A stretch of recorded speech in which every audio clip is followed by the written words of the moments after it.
Hello everyone. Today our lesson is dual nature of radiation and matter. In this lesson we are completely studying about light.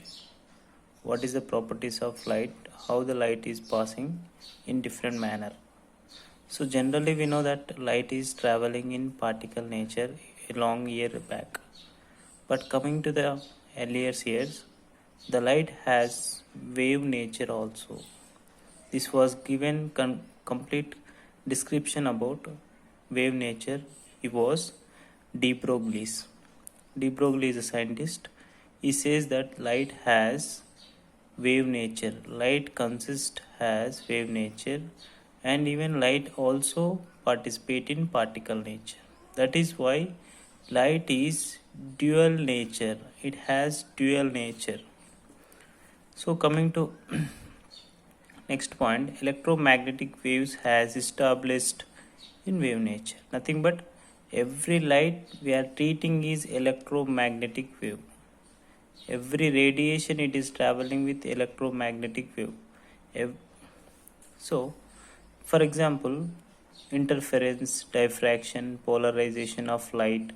These are all examples for electromagnetic waves.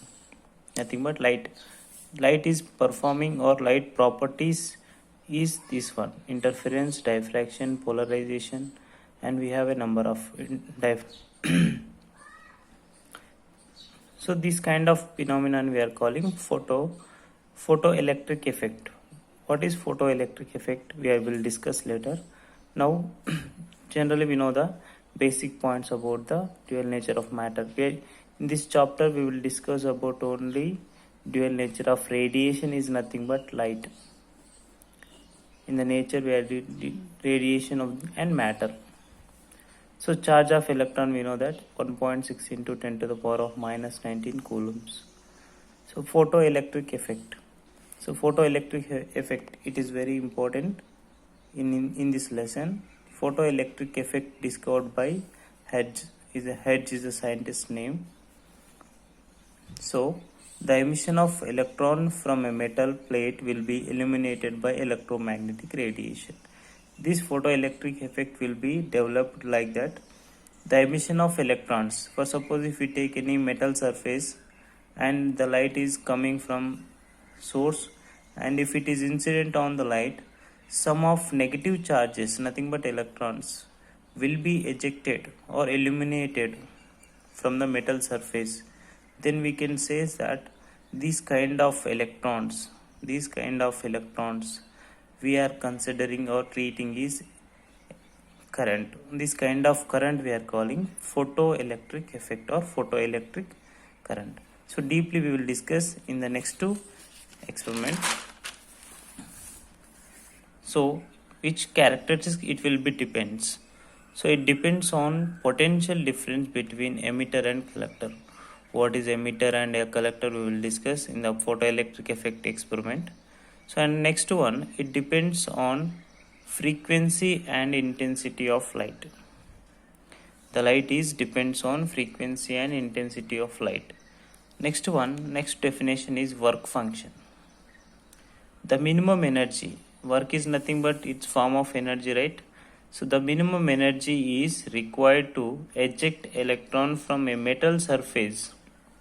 If you take any metal like this, and if any electron or source, the light is comes from the source, and if any electron wants to be ejected from the metal surface, nothing but we need some minimum work, nothing but minimum energy is required to eject, nothing but emit electron from the metal surface is called work function. Next one, threshold frequency. Based on work function we have one more definition. These are basic definitions to evaluate or calculate the photoelectric effect.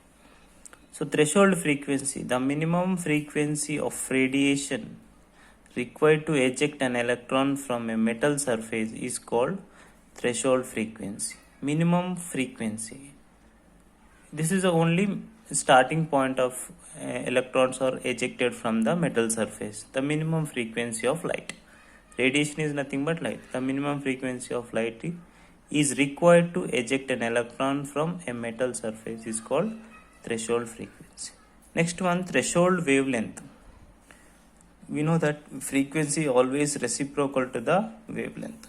The maximum wavelength is required to eject an electron from metal surface is called threshold wavelength. Here see, it is a minimum and it is a maximum because both are inversely proportional. Is called threshold wavelength. So we have a formula. In general, work is equals to h into nu naught. Here h is nothing but Planck's constant and nu is a frequency. Next, if you write the threshold wavelength formula, W is equals to h nu naught, and we know that nu naught is formula for frequency, and in terms of wavelength we can write it c by lambda naught. Here c is speed of light, that is 3 into 10 to the power of 8 meter per second, and we know that h is constant 6.626 into 10 to the power of minus 34 joules per second. Next, total value, if we calculate this value, the total work function W naught in electron volts, if you write it, is equal to 12,400 value by lambda naught. Lambda naught is in terms of angstroms. So this is about only threshold wavelength, threshold frequency and work function.